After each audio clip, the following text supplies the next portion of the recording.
একসঙ্গে তিনটা নিঃশ্বাস বন্ধ হয়ে গেছে আজ। পল্লবীর একটা বাড়ির পঞ্চম তলা থেকে একসঙ্গে বেরোলো দুটো নিথর দেহ আর একটা জীবনব্যাপী অনুশোচনা। একটা মেয়ের ছলনা, এক ছেলের অন্ধ ভালোবাসা আর আরেকটা স্বামীর নিরীহ উপস্থিতি, সব মিলিয়ে রক্তাক্ত তিনটি পরিবারের স্বপ্ন।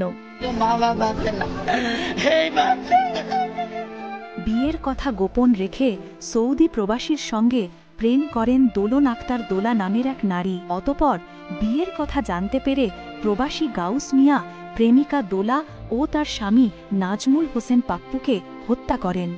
ফেসবুক ইনবক্স থেকে প্রতারণার যে গল্পটা শুরু হয়েছিল তার চূড়ান্ত পরিণতি লাশের গন্ধে।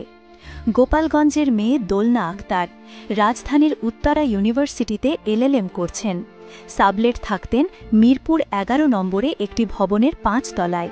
ভালোবেসে বিয়ে করেন বরগুনাতে ওষুধ কোম্পানিতে চাকরি করা পাপ্পুকে। স্ত্রীর সঙ্গে দেখা করতে মাঝে মাঝেই ঢাকায় আসা যাওয়া করতেন পাপ্পু। ২ দিন আগেও তিনি বরগুনা থেকে ঢাকায় আসেন। দোলনা ভালোবেসে বিয়ে করলেও ফেসবুকের সূত্র ধরে জড়িয়েছিলেন এক ভিন্ন সম্পর্কে। নিজের বিয়ের খবর গোপন রেখে সৌদি প্রবাসী গাউস মিয়ার সঙ্গে দহর মহরম চলছিল। প্রিয়তমার সঙ্গে দেখা করার উদ্দেশ্যে সৌদি থেকে দেশে আসেন গাউস মিয়া। কয়েকবার দেখা সাক্ষাৎও করেন দুজনে, কিন্তু আজ স্বামী সঙ্গে থাকায় গাউস মিয়ার ফোন ধরেন না দোলনা।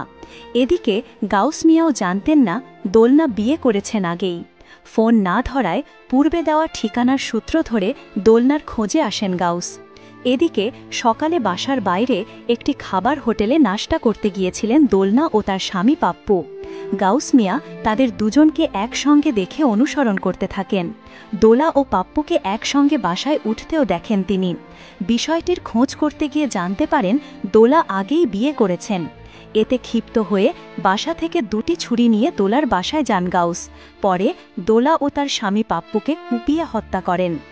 ১ কাপ চায়ের মতো ভালোবাসা যখন ঠান্ডা হয় তখন তা বিষ হয়ে ওঠে। সেই বিষই উগরে দিলেন গাউস মিয়া।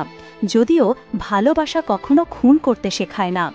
একটা মিথ্যা সম্পর্ক আর ছলাকলায় ৩টা পরিবার আজ বোবা।